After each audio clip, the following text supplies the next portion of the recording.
So welcome if you're just joining. Good to see where everyone's from in the chat. And just to let you know, as you will have just probably seen, we're recording this so that other people who can't make it today will also be able to watch this afterwards. And we'll make it available to you so you can also share it with any colleagues or networks. So we're just going to wait another minute or so and then we'll get started. If you haven't introduced yourself yet in the chat, please do so. It's nice for the other participants and for us to see who's here, where you're based, who you're working for. And it helps a bit with the strangeness of this setting where you can see us, but we can't see you.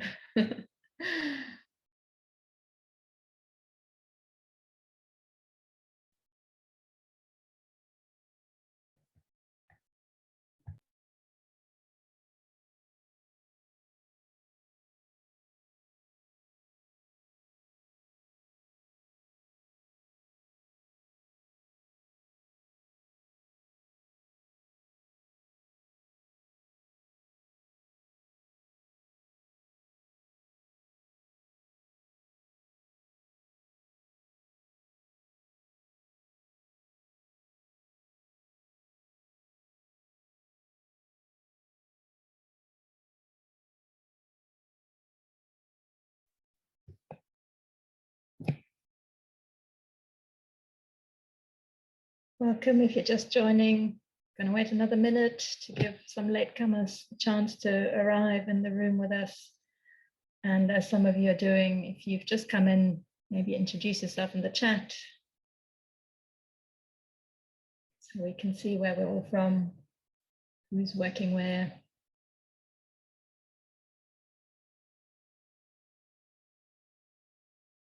And just to let you know, we'll be doing the presentation and then have some question and answer time at the end. So during the presentation, if you have questions, please use the Q&A function. You'll see there's a button at the bottom of your screen. If you click on that, that'll open another window similar to the chat where you can put your questions and we'll get to them at the end.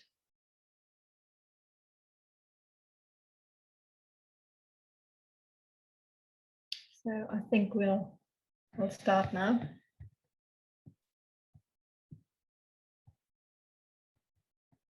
So very warm welcome again to all of you. Apologies to those who've heard me say that a few times now while you've been waiting. I'm Petra Bongartz. As some of you who know me know, I used to work for the Sanitation Learning Hub when it was still the CLTS Knowledge Hub.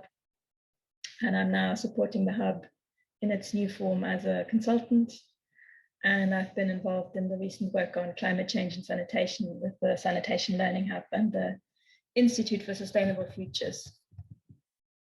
So we're really delighted to be here today with you to share some of this exciting work that the Sanitation Learning Hub and the Institute for Sustainable Futures have been working on over the last year and a half, or maybe a little bit more, on climate change and rural sanitation.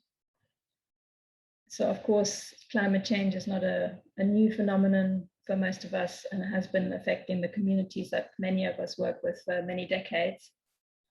But as we probably all agree, there's been a sort of renewed urgency to looking at climate change and how it impacts the sanitation sector.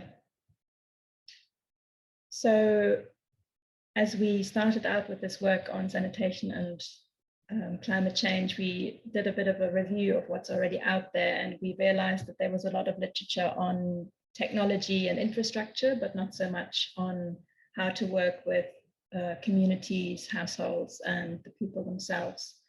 So we really wanted to bring people to the center of our focus in this work.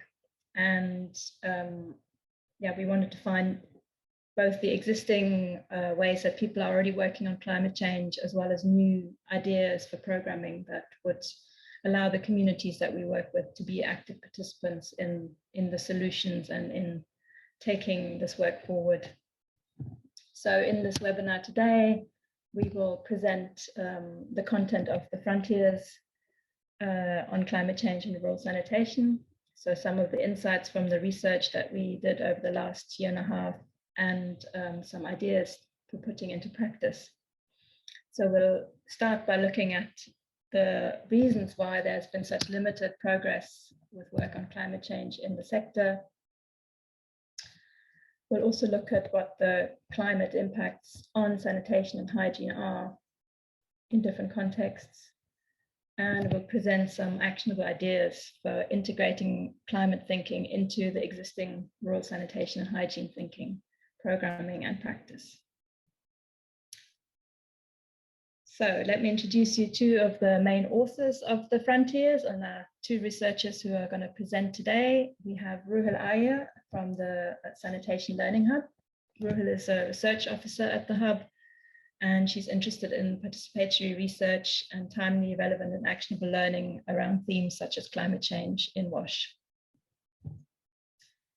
And then we have Dr. Jeremy Kohlitz, who's a WASH researcher at the Institute for Sustainable Futures at the University of Technology in Sydney. And he specializes in applied research on climate change in WASH and equitable WASH service delivery. So before I hand you over to them to present on the Frontiers, let me give you just a bit of an idea of how we've structured this time today. So we'll have about half an hour's worth of presentation, including some interactive bits with polls, where we'll ask you for your ideas, your knowledge, your interest in this topic.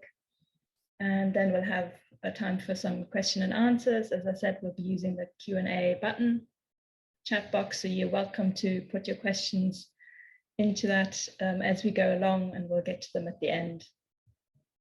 And then at the end, we'll share a little bit about our ideas for taking this conversation forward further beyond this webinar, because we'd really like to create some momentum around the themes of climate change and WASH. So without further ado, let me hand you over to Ruhil, who will kick us off with her presentation. Ruhil. Thank you, Petra, for the introduction, and also thank you everyone for tuning into a webinar. It's great to see lots of others also interested in the same issues.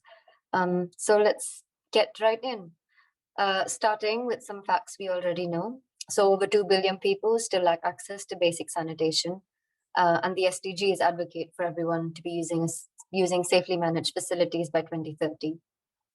However, climate hazards can potentially worsen existing sanitation issues and can either stop or even reverse the progress we've made so far. It can increase public health risks, create barriers towards accessing safe sanitation, and increase the risk of slippage back to open defecation. Within all of this, marginalized groups that already struggle with safe sanitation are the most vulnerable, and as they face the biggest climate risks. The quote on the right is from a sanitation practitioner about their experience in Laos. I'm just going to let that stop for a second so you get to read that, and then we'll move on.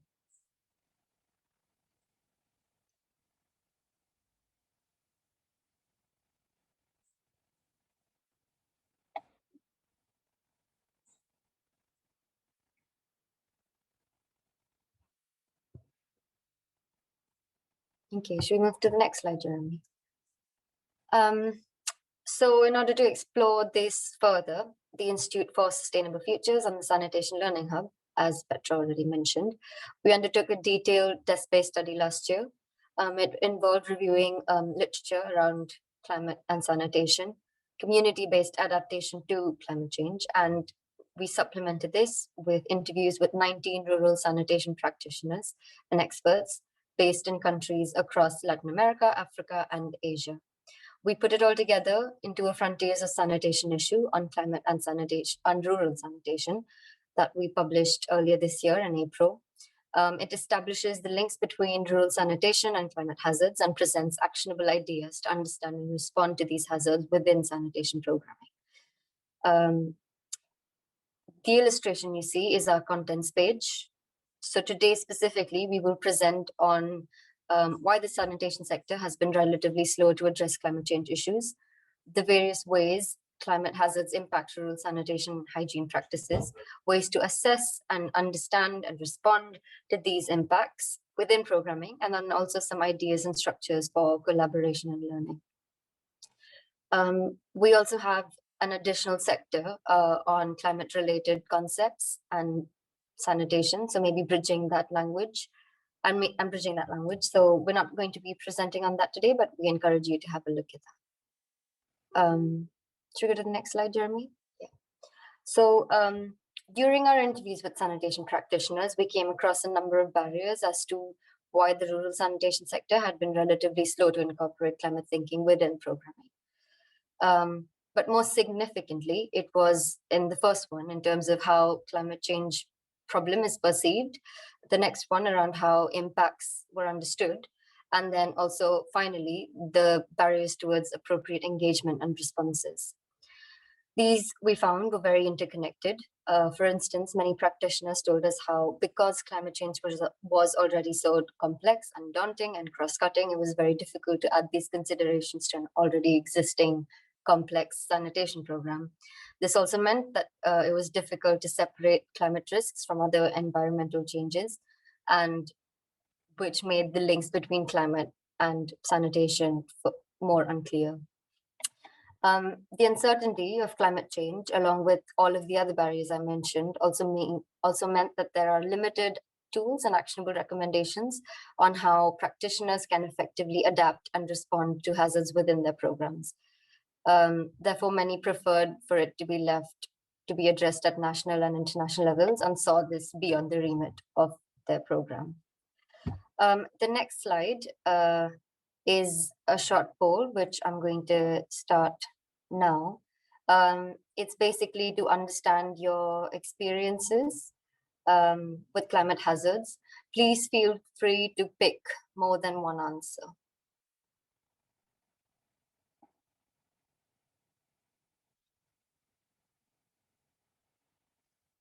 You should see the poll on your screen. Petra, can you confirm if? Okay, great. We have a few responses coming in now.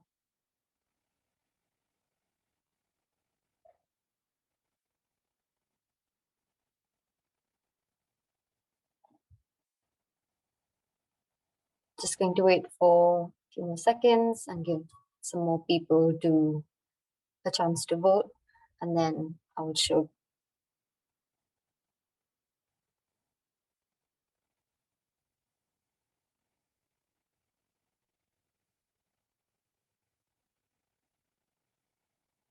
We still have a few people who haven't voted, so maybe I'll wait for 10 more seconds and then check the poll.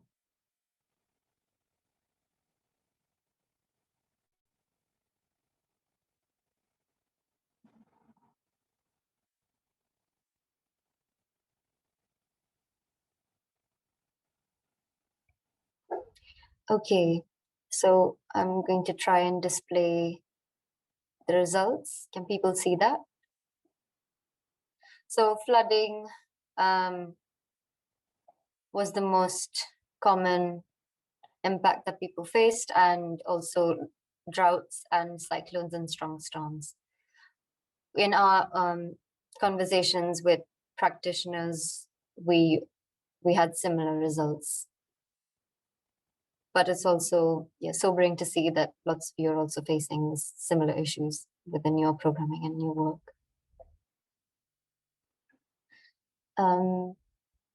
Okay, so moving on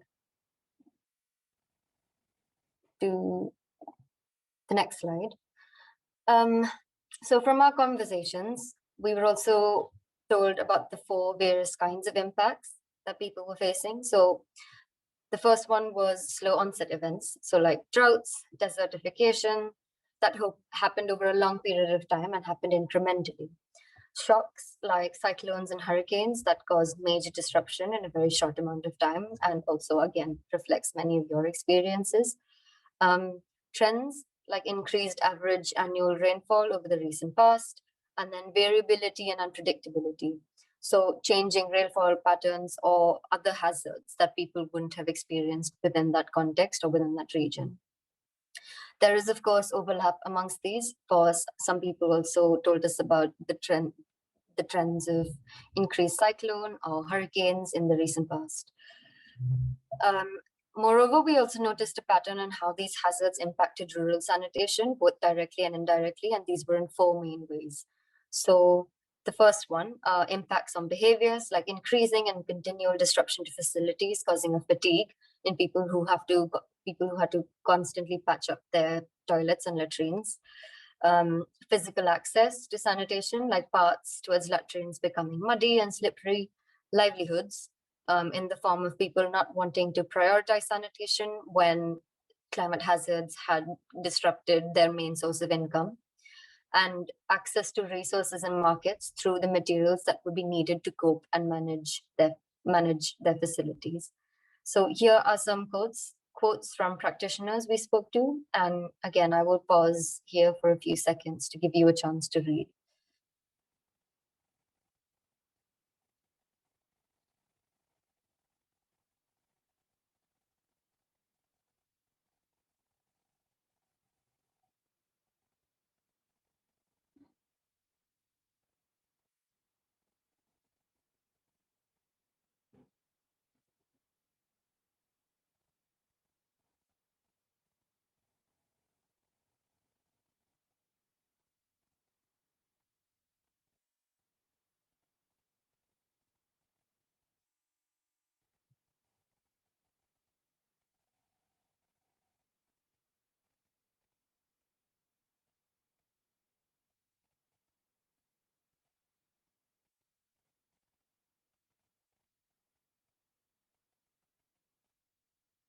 Okay, great. Should we move to the next slide, Jeremy? So we also found that climate change impacts sanitation in numerous interlinking pathways. It creates or worsens climate hazards.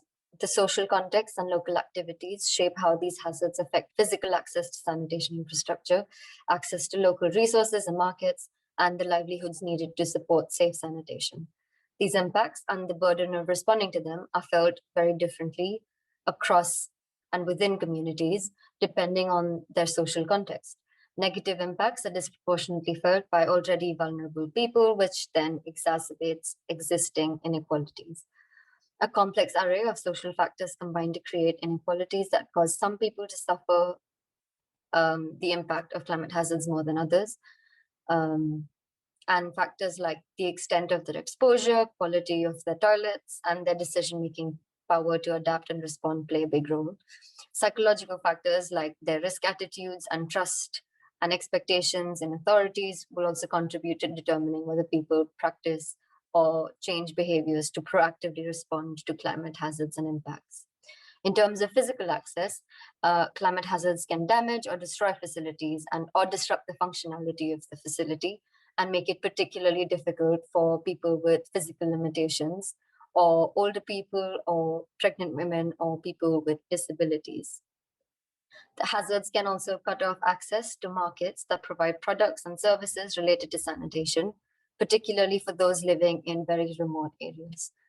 Availability of water and other local resources for construction and operation of facilities are also affected. Climate hazards can then also affect people's livelihoods, which then in turn affects their ability to meet their sanitation needs. The ways that sanitation and livelihoods are connected to climate change are usually very context specific and can also be very difficult to predict. Therefore, climate hazards impact sanitation in numerous interlinking pathways, which are complex, dynamic, cross-cutting, and also nonlinear. And they can be interpreted very subjectively, and this is largely based on personal experience and circumstances. So we need actionable ideas to understand these and then respond to these within the scope of our sanitation and hygiene programming. Jeremy, over to you. Thank you, Ruhil.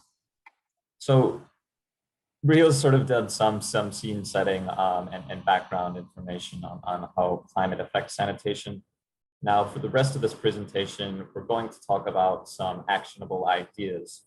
And what we mean by this are ideas that we think could be taken in the rural sanitation sector to understand in a given setting how climate might be affecting sanitation, and then how to take action. So there aren't a lot of well-documented case studies of this being done in practice. Climate change is increasingly being addressed in the water side of WASH. I've even seen some guidance emerging in urban sanitation, but it's really been nascent in rural sanitation. So what we'd like to do is to start planting some seeds to get conversations going about what we think could be done in the sector. So I'll be presenting two sets of our actionable ideas. The first set focuses on understanding impacts in a given setting. And then the second set are ideas about actions that we can take. And each of the actions pertain to a part of the framework you see on the right side of the screen. So starting with the set of actionable ideas that pertain to understanding climate impacts and sanitation, we'll start with understanding the climate hazards that Ruhil just went over. So how you might gather more information about what hazards are relevant in a given area? Well, a good place to start is with national adaptation plans or policies or assessments that have been done by government or NGOs in your country. These often contain information on historical climate trends as well as climate projections for a given country. Now, there's no single place where you can go to get all of this information. It differs from country to country. So some countries have done a lot of work in terms of projecting climate impacts in the future, and they've done it recently. And other countries, you might find that the last time they've really done an assessment or an adaptation plan was more than 10 years ago. So you really just need to sort of do a search and ask around and see what you can find. The closest thing that I know to sort of a clearinghouse of where you can find climate projections and historical data for any country in the world is the World Bank Climate Change Knowledge Portal, which you can find it online if you just Google World Bank Climate Change Knowledge Portal. And it's a fairly easy tool to use, and it gives you climate projections for any country in the world. Another way to get information is to simply ask people who live in the area. This could be anyone that knows what climate hazards may have been experienced in the area. So it could be community members or local government officials, and ask them just, have you experienced floods or droughts or landslides frequently in your area? There's a couple precautions you should take when gathering information about which climate hazards are relevant in a local area. First is if you're looking at national plans, or if you're looking at, say, the World Bank Knowledge Portal, the projections of future climate hazards are often not accurate at local scales. The resolution of the projections is usually at a national level, and at very localized levels, you can have variations in climate. So the projections may or may not be reliable. And context always makes a big difference in terms of what hazards are experienced. So whether or not a community, a specific area experiences a lot of flooding might determine on a lot of local contextual factors. Should also be cautious about talking to local key informants, because local experiences are not always predictive of future climate impacts. So people can only speak to what they've experienced, but for example, they may not have experienced wildfires in the past. With rising temperatures and extreme dryness, wildfires could become a greater hazard in the future. So moving down our framework, I'll now share some ideas about how we might understand the social context better. So it's important to understand the social context in which the climate hazard is affecting sanitation, because norms around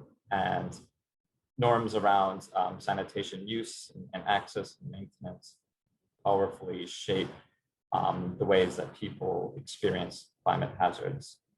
And psychological factors like people's perceptions, their personal beliefs, the ways that they internalize risk, all of these shape the way that they react and respond when they experience a climate hazard. So it's worthwhile to take time to understand sort of social norms and structures in a community and behaviors of people. So one way to go about this, and I'm drawing from a project that colleagues and I at BTS worked on with Plan International in Indonesia, is that our partners at Plan already have an activity under which they ask community members how much time they spend on wash workload tasks like collecting water for flushing the toilet or repairing latrines. And they ask questions about decision-making around sanitation at the household level and community level. And we sort of added a layer onto that to ask those same questions, but specifically when people were experiencing extreme weather. So how does their wash workload change when there's extremely dry weather or extremely wet weather? Who makes decisions to repair sanitation or to rebuild their latrine when there's been a disaster? How are those decisions made at household level and community level? So it's worth asking these questions because how people share responsibilities under normal conditions may not be the same when there's extreme weather. Another idea is to conduct formative research on wash-related behaviors when extreme weather is experienced. So this is often done already as part of behavior change communication initiatives that do formative research to understand people's behaviors, but they often don't specifically ask how those behaviors might change when there's extremely wet weather or extremely dry weather. And this might give important insights into how sanitation and hygiene behaviors change. So collecting this information is useful because it can inform our interventions and who might stand to benefit. So for example, in a piece of research that I did with colleagues in Plan in Indonesia and Water Aid in Timor-Leste, we found that it was the women's responsibility to collect water, flushing toilets, men's responsibility to repair toilets that were destroyed by floods and storms. So if you have an intervention in this setting to, say, build more climate resilient superstructures, stronger, more robust latrines, that's great for the men whose job it is to repair toilets. Now the latrine's more stronger, it won't get knocked over, it lightens their workload. Doesn't do a lot to help the women who still need to walk long distances in the dry season to collect water for flushing. So it's helpful to think about who might stand to benefit from a particular intervention, and ideally we want benefits to be equitable. Just to flag that the URL at the bottom, you can go to find more information on how to conduct this activity. So understanding livelihoods and local activities and how those might be relevant for sanitation. So this can be a difficult space to navigate because we're talking about all the things outside of WASH that might influence sanitation. So for example, in one of the quotes that Ruhil shared earlier, the practitioner talked about community members that said that droughts killed their crops and they had no money to buy food, let alone pay for a new toilet.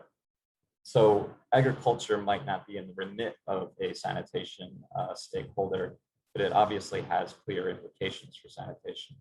So it's worthwhile to consider this context. One possible activity that you can do to kind of learn more about the local context of communities in a particular setting is what we call this impact diagram activity. And this is another one I did with colleagues in Water Aid in Timor-Leste.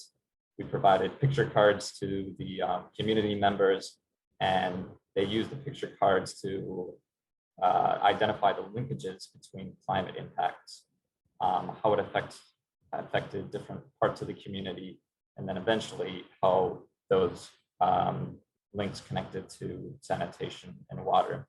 So you end up getting a picture like you see on the left, really messy, lots of photos and arrows going around.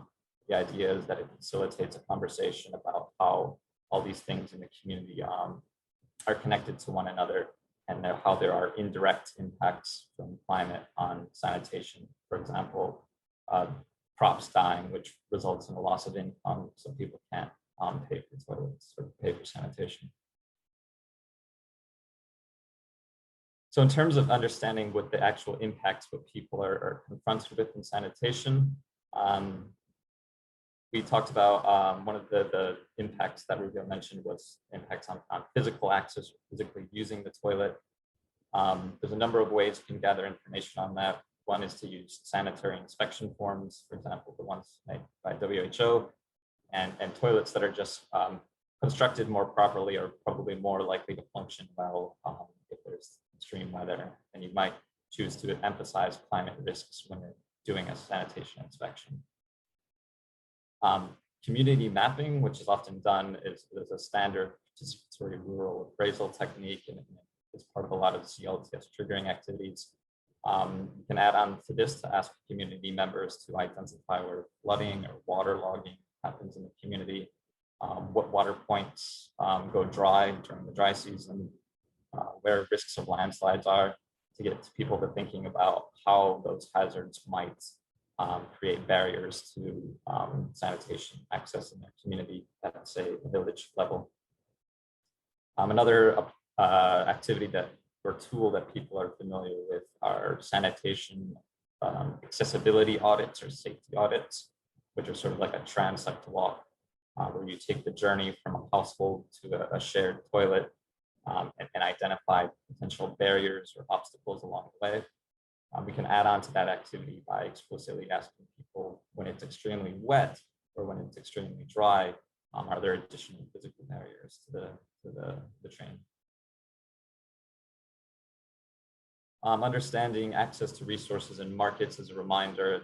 People need various resources and services to build and maintain latrines, and sanitation or climate change, climate impacts can cut off access to these resources and markets. So one potential way to assess this is, again, another community mapping activity, where you ask, community or a landscape mapping activity whereby can involve various local stakeholders, whether they're from local government or service providers or communities themselves, and ask them to identify where the resources needed to build and maintain sanitation are located, what are the critical roads that people need to access services and markets for products, and then ask, how are those resources and access to roads and access to markets and services affected by extreme weather and the seasons. And we might find that in certain seasons, access to critical markets or products are cut off. So I'll pause there to take another poll. So I've just listed to describe to you kind of several ideas for understanding the impacts of climate on rural sanitation. And hopefully some of these have resonated with you. So in this poll, we're just going to ask, what's kind of your favorite idea? Is there a particular idea that we just presented here that seems most interesting to you or most feasible to you to sort of try or pursue in your own work or study? So please take a moment to select what you feel like was an idea that particularly resonated with you, and perhaps or something that you would like to see developed more in the future and you'd like to know more about.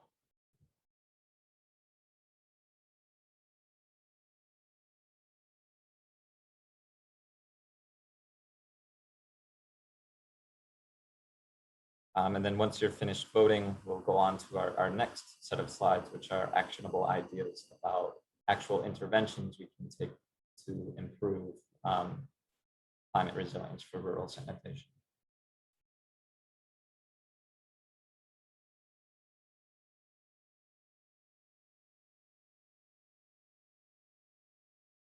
I'm going to let the poll run for about 10 more seconds, and then we'll close it and share the results.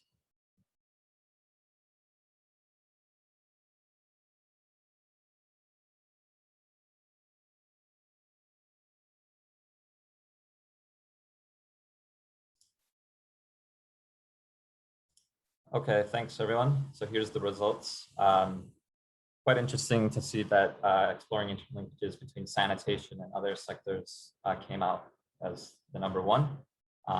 We'll actually talk about this a little bit more on the in the presentation.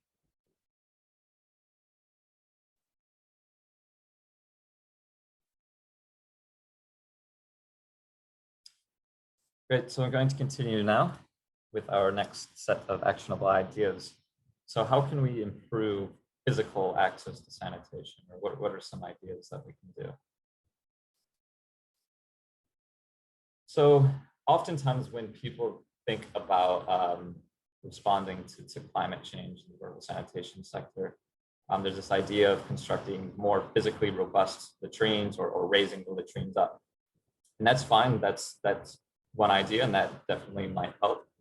There are some drawbacks to that approach in that it requires probably more expensive latrines and skilled workers that know how to properly construct latrines. Another option is that we have people support people to quickly repair toilets. So that is, rather than making a toilet really robust and strong, build it from local materials so that it can be easily reconstructed. So an advantage of that might be that during certain seasons there isn't good access to good building materials, people can quickly reconstruct a superstructure made from local materials. So we might think about, in a given situation, providing guidance on when is it appropriate to build a stronger, physically robust latrine, or when is it more appropriate to build a latrine that can be quickly rebuilt after it's been knocked over by an extreme event, or a combination of the two. Maybe it's more appropriate to build a very strong, robust pit, but the superstructure can be easily repairable. Another idea is to develop an informed decision-making process so that when people build a toilet, they build one that's appropriate for the climate risks in their area. So for example, in East Asia, many people aspire for flush toilets, but is that an appropriate toilet design if they experience frequent water shortages and there's little water to flush the toilet? So can we develop a process so that people can think critically and make the right decision about what the type of latrine that they want in their given area? And a potential solution might be for people to have a private household flush toilet that they can use when water is available, but communal dry toilets that they can use in the dry season if there's severe water shortages. So just making sure that people they're aware of all the different climate risks and they choose an option accordingly. And then finally, there's ongoing discussions about the use of financial mechanisms to enable the poorest to access safe sanitation. There's still research ongoing about this, about when this is actually appropriate to do. But climate change sort of puts another lens on this, because if we want people to have more climate resilient latrines, or for example, to have a backup dry toilet, as I just suggested, that requires more resources and financing. So it adds another layer to the discussion: is do people need, in certain situations, financial subsidies of some kind to help them access climate resilient sanitation? In terms of responding to ensure that people have the resources and services within markets to build and maintain sanitation, we can work with latrine producers to make sure that they know what the climate risks are in their areas and that they're developing products that are appropriate given the climate risks in the area, and they market them accordingly so people actually have access to climate resilient sanitation products. In the Frontiers issue that we published, you'll find that there's an interesting case study from IDE Bangladesh that did something like this. We can work with sanitation entrepreneurs to ensure that they're accounting for seasonality in their business and operational plans. So for example, if there's a flooding or a wet season in which pits frequently fill up and can't be accessed because the roads are blocked by flooding, it would ideally account for that in their operational plans to do emptying services prior to the wet season or when flooding is coming. And following on that, we would hope that sanitation entrepreneurs and providers will have access to early warning systems that are able to monitor the weather and the climate so that they know when hazards are incoming and can act accordingly. So that's perhaps something we could support them to do better. In terms of intervening in the social context, it's my opinion that the programs that WASH organizations already do to promote, say, gender and social inclusion don't need to change all that much. I think a lot of the approaches for promoting equality in the sanitation sector are still relevant, even with climate change, and they're just as much needed, if not more needed, under a climate change context.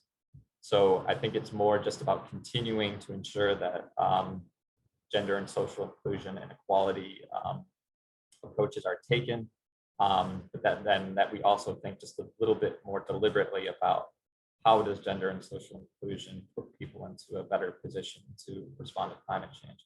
So for example, if you're a WASH organization that's trying to promote the status of women as decision makers about WASH within their communities, you might think about how building their knowledge on weather and climate can support them become more confident speakers about guiding climate resilient sanitation in their communities. We can also think about how we might integrate climate risk into triggering or behavior change activities. So whilst we're sort of trying to get people to take up improved sanitation and hygiene behaviors, can we also be integrating climate risk so that they have expectations that if they demand a new toilet, there's a risk that it might get knocked down by a flood or a cyclone in the future. Therefore, they might need to construct a more robust latrine, or they might need to rebuild it in the future. To my knowledge, this hasn't actually been studied yet. I think it's a bit of a question of whether integrating climate risk into triggering actually would improve sustainability outcomes. But I think it's definitely something that's worth looking more into. Jeremy, can I just interrupt you there for a second? Yeah. Can you maybe try and hold the mic near your face so that we try and get rid of some of the muffled sound again? Thank you. Sorry about that, everyone.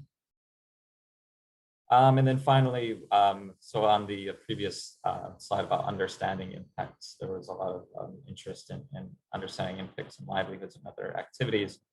And in terms of addressing those impacts, it necessarily, I think, requires engagement with other sectors because it's a big complex space outside of sanitation.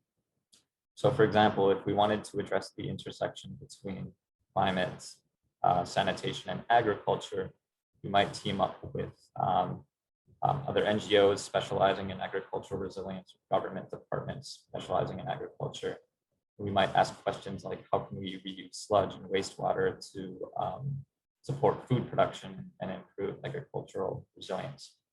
And how can an agricultural resilience generate income for sanitation so that people can build toilets? In a given situation where water is very scarce, how can we work together to support communities to wisely allocate scarce water for food production and for hygiene? And one way to go about this is to take a consortium approach by joining organizations with different areas of expertise, which I'll talk about in the next slide. But before we get to that, we're going to launch another poll. And similarly to the other poll, I'm going to ask you, what do you think is, of the ideas we presented to you, what are you most personally interested in, or what do you think would be most feasible to look at more in your own work or study? So please take a moment to vote on that.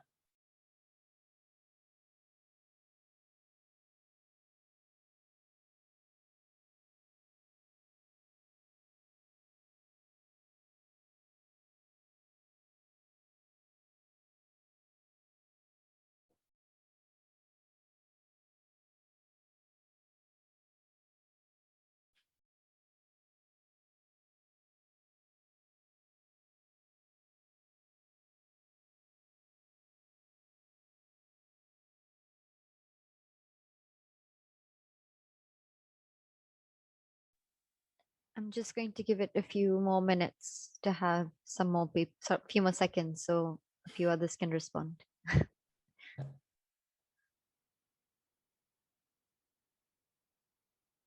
So maybe 10 more seconds.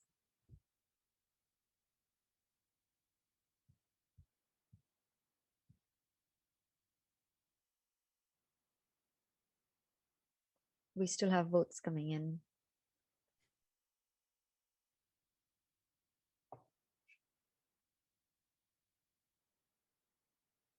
Okay. Okay, great. Thanks, Ruhil. So I think we can see from the voting quite a spread. And again, interestingly, collaboration across sectors comes out on the top again.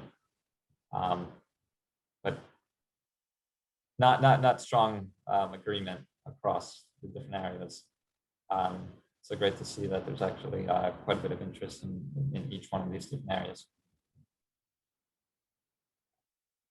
So finally, I'll share a bit more information about what I previously mentioned, the Consortium Approach, which might be an effective way to address the intersectoral issues that people are interested about. So I'm just going to share a brief case study of a consortium approach in which several NGOs kind of teamed up to address climate change adaptation issues at a community level. And this is not a case study that I personally worked on, so this is all sort of secondhand knowledge. But this was a approach that was carried out by the NGOs CARE, Oxfam, Red Cross, Save the Children, as well as GIZ and a local NGO in Vanuatu. And each of these organizations were addressing different climate change adaptation issues. Some of them were focusing on WASH, natural resource management, others on agriculture, nutrition, education, and vocational training. And their consortium was funded by the Australian government. And as the donor, the Australian government sort of funded them to do collaboration and to share learnings across their different discrete programs. So the way it worked is that it wasn't that all of these NGOs were working on one giant project together. Rather, it was they were all implementing their own individual programs in these different areas, or in some cases, they partnered up on certain programs. Maybe two NGOs worked together on a program, but they all worked together under a shared resilience framework. So they all came together and said, this is our vision for resilience that sits above all of our sectors, and this is what we're all working towards together. So like a greater theory of change that they all operated under. In some cases, they shared log frames or monitoring and evaluation of learning. But for the most part, they maintained their own individual project management tools. So where the consortium bit comes in is that they met regularly to provide updates to one another. They trained each other on how to use their agency's tools for supporting climate change adaptation. They provided specialist technical advice and provided expertise to each other where that particular expertise wasn't available in their own organization. They developed new tools together and built rapport. So the donor funded all of the time costs and the resources needed for them to do this collaboration. So under normal conditions, NGOs and other government departments or research institutes, they might not have time to do all of these kind of updating and providing support to each other. But because they had a donor that had funded the consortium, it provided the resourcing and funding that they needed to do this type of collaboration.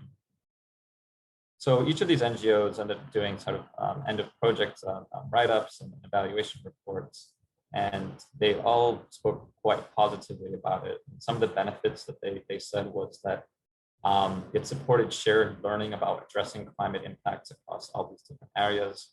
So climate change was a sort of new topic for a lot of the organizations in this setting, and they sort of helped each other think about how climate risk could be integrated into each of their individual programs. They reported increased use of interagency tools.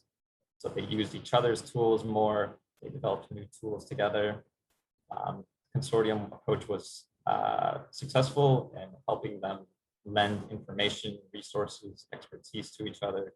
So if one NGO was focusing on WASH, but wanted some expertise on agriculture, they could get it from the other partner of their consortium. Another outcome was that together they were able to coordinate their messaging to influence climate policy at a national level. So when they worked together on things, they had a greater voice and pool resources together to influence government. And then finally, they noted that it also opened up doors in terms of more funding for their programs, because on their applications, they could say that they were a member of this consortium. They had access to all of this information and expertise through the consortium, and donors found that to be a big plus. So overall, it was quite a successful program, it seems. So finally, we'll do another poll. And it's kind of like the last one, we're actually a bit different. We're going to ask you, what are your thoughts on a sort of a consortium approach? So based on what I just described to you, thinking about in your experience, does this sound like something that would work? Is it something that you think would work, but we need to be kind of cautious about going about it? Or are you skeptical and feel like a consortium approach like that would be quite difficult to do in practice? And you may have even been a part of a consortium in your own experience. So if you have been a part of this in your own experience, feel free to say if it worked great, if it worked just okay, or if it wasn't working well at all.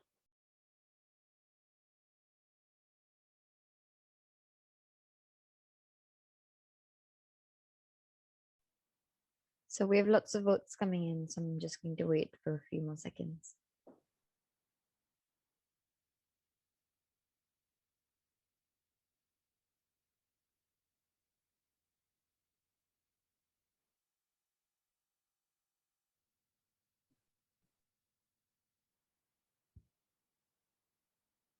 Okay, maybe 10 more seconds if anybody has any last votes.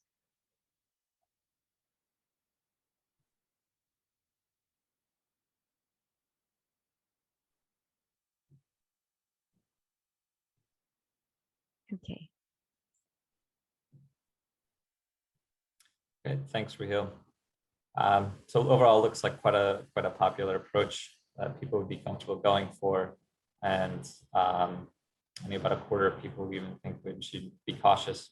So great, really interesting to hear that that's something that people would like to pursue more. So that's perhaps something we'll look into supporting more discussions about in the future.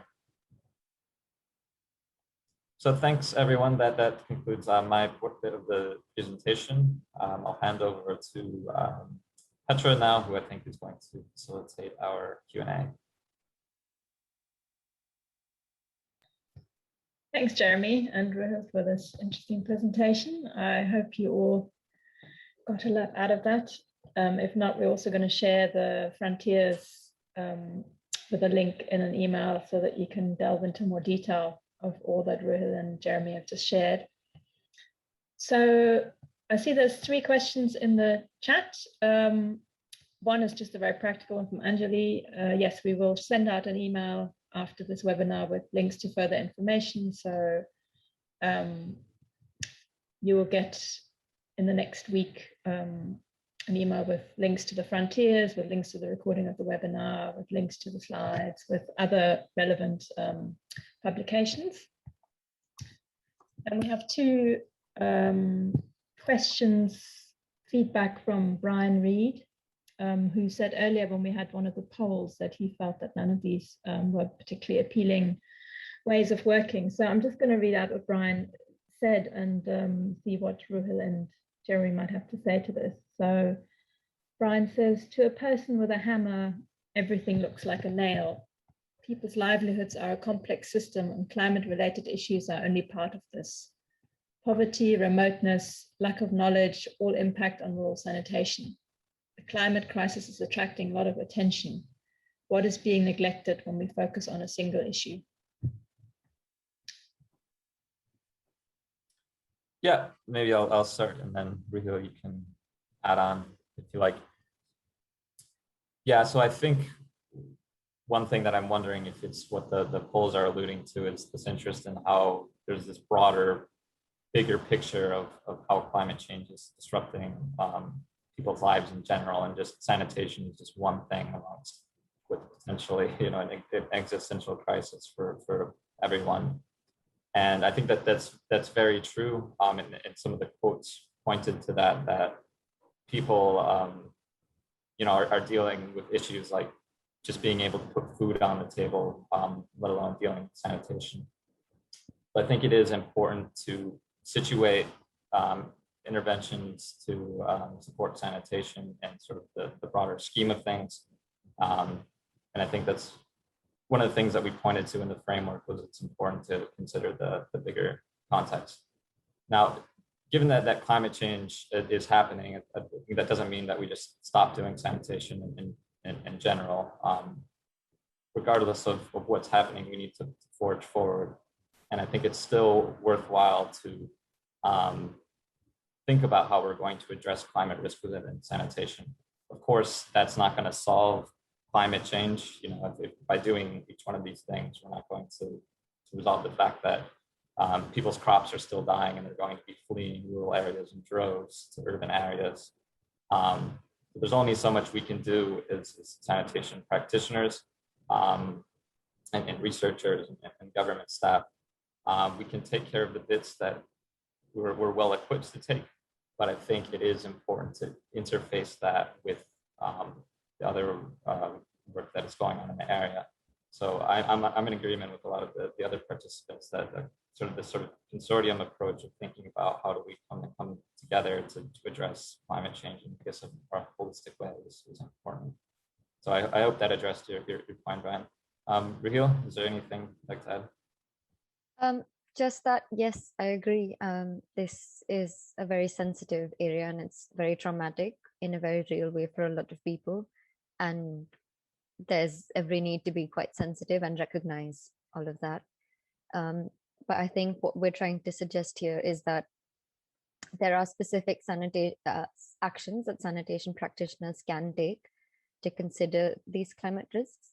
It will in no way solve the entire problem of climate change, but this is just to put out an idea that there are some actionable recommendations and some specific practical guidance that sanitation practitioners can maybe consider within their programming, and to give them certain confidence that it's not out of the bounds of their skills and knowledge. Thanks, Jeremy. And I think we would also agree that one of the things that we identified as a challenge with addressing climate impacts on sanitation is the fact that it is such a cross-cutting issue, and that really what is needed is something that breaks through all the silos in which we work. And of course, that is a broader challenge that we've seen perhaps before also with health issues. And I guess there's a question to all of us and to all of the other sectors, whether it's agriculture or health or many of the other areas involved, of how do we work across different silos, and how do we create more of a culture of collaboration and sharing. So I think we are probably in agreement with what you flagged there, Brian. I'm just going to read Brian's other feedback. He says, with over 20 years of looking at urban drainage issues, the most sustainable option is not to live in an area that floods. This is easier said than done. Should we be considering a wider approach to safeguarding people's lives rather than just flood-proofing a toilet?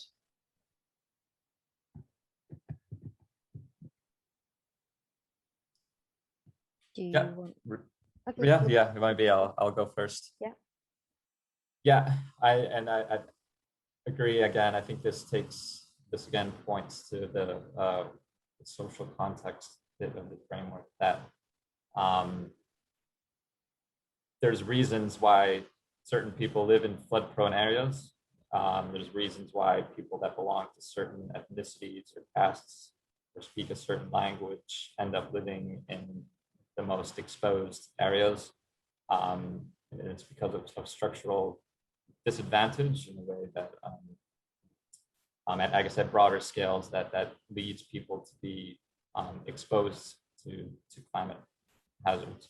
So I would call this sort of like a bigger picture addressing social context, that there's sort of fundamental structural reasons why people either are more exposed to a climate hazard, why they're going to suffer more once they experience a climate hazard, or why they have less capacity to respond than other people. So it's, as you said, definitely not easy. I mean, if there is a way to sort of identify the processes, the systems that led to certain people being exposed to, say, to a flood-prone area because they been led to live on a riverbank, or they're living on the side of a very steep hill, then yes, we should remediate that. I wish it was that easy. That's a really challenging one to do, but worthwhile. I don't think we should just throw our hands in the air and say, you know what, it's too hard, it's too sticky. Those are hard questions that we should ask about. Why is this group of people experiencing this hazard so much worse than this other group of people? And what needs to be done at more of an institutional level, or a cultural level, I guess, to address that? Yeah, I agree. And also I think just taking the example of Delhi, maybe we had a lot of urban development paradigms.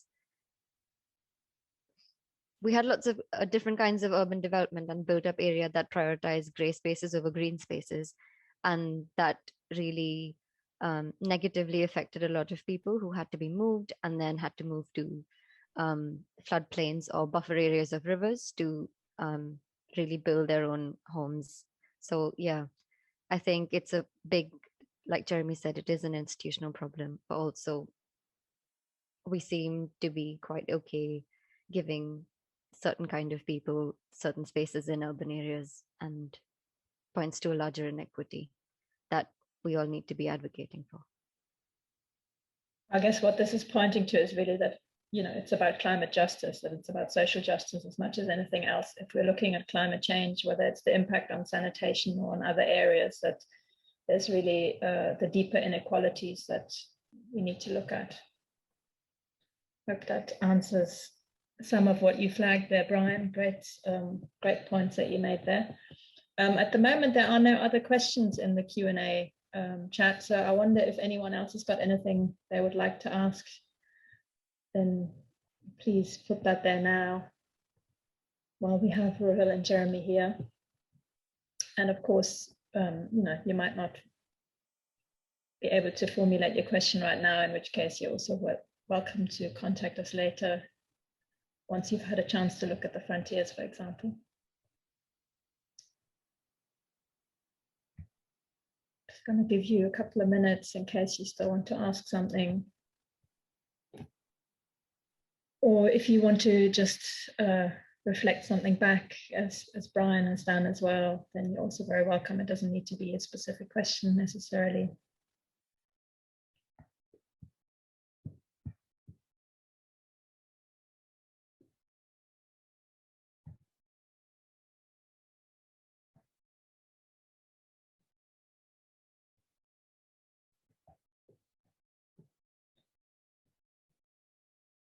Looks like you're all full of information and less so full of questions. So maybe, I don't know, Ruhil or Jeremy, if you could bring up the final slide. So I just wanted to tell you a little bit about next steps, where we're going from here. So, and Ruhil put the link to the frontiers in the chat already. We'll also send it out with the follow-up email that I spoke about earlier. Just to say as well that the Sanitation Learning Hub, together with ISF, are also working on some case studies on rural sanitation and climate change in 3 different places. So we'll be sharing more about that as we move further along with this work. Partly this is because we found that there weren't a lot of documented recent case studies of this work on climate change and rural sanitation. So we're hoping to add something to the knowledge base there. But if you do have anything documented from where you're working, then of course we'd be very interested to hear from you. Next slide, Jeremy. So as I mentioned several times already, we're going to be sending you a follow-up email with links to the recording, to the frontiers, to places where you might find other useful information, and also with the contact details of Jeremy and Ruhil. So if you have any particular questions or feedback that you couldn't ask now, then you're very welcome to contact them. As I said, we'll send the webinar recording. It'll also be up on YouTube. And then we've got a number of upcoming events that we would really love you to participate in. We're going to start with a way to take this conversation forward with all of you, and hopefully with other people as well. We're going to host a discussion forum on the Susanna Forum. It's following straight on from this webinar today. I will share the link in the chat in a moment. We're going to have 3 distinct phases where we'll post a question or an invitation to share around a particular topic. And we would really love your input, to hear from you with your ideas, your experience, your interest, your needs, so that together we can evolve the thinking around climate change and sanitation. We just post the link to that in the chat, so that you can already set up the start of the discussion forum on the Susanna Forum. If you're not part of the Susanna Forum, then you might have to sign up to that first. Then later on, can you go back to the, yeah. Later on in August, as some of you will know, there's the 31st Susanna meeting, which will happen online. And as part of that, there will also be a session on climate change and sanitation where Ruhil and Jeremy will present. That will be session 8 on the 19th of August. If you just check out Susanna 31st meeting online, you should find that, and we'll also include that in the email. And with all of this work, including the discussion forum and the work that's happening in the background with the case studies, we will then hopefully have a sort of culmination of all the discussions with a sharing and learning workshop in September on the 21st. So we'll be putting out more information about that soon. The idea is that this will be slightly different, whereas today was more of a presentation, more of a one direction webinar. This will be much more of a peer-to-peer sharing and learning workshop that will be more interactive with some breakout groups. So with a chance to hear from each other, to share your experiences, to ask your questions, to together learn how we might move forward. So those are the upcoming events, and we hope you will join us. We hope you will give your input in the discussion. As I said, Ruhil and Jeremy are very, very open to receiving your questions by email. You can find their details on the screen now. We've also included the links to the Sanitation Learning Hub and also to the University of Technology ISF website, where you'll find more on sanitation, hygiene, and climate change. And Ruhil, if you could maybe post the feedback link in the chat as well, that would be great. So we'd really love to invite you to give your feedback about what you heard today at the webinar. I know this is always a bit of a thing that drops off at the end, but Ruhil has just put the link in the chat. So if you had a couple of minutes to just click on the SurveyMonkey link and leave your feedback, that would be really useful and would really help us know how to improve and how to share more relevant information with you as we move forward. So I'm just checking this. A couple of things that have come in on the Q&A. Anonymous attendee says, sanitation is a very important thing in society. Currently in my country, we still have big problems on sanitation. How can we help these people? Still community are using open area, rivers, etc. Yes, and we need more awareness on climate change, new methods fighting against all bad practices on environmental conservation and sanitation. Yeah, so I think there is relevant information to both those statements in the frontiers, both in terms of actionable ideas, practical ideas for programming, and we hope that you will also contribute your experiences in the discussion forum so we can learn from what other people are doing in different places, what your ideas are, what your interests and needs are in this area. Ruhil, Jeremy, do you want to say anything else at the end here? You will have to unmute.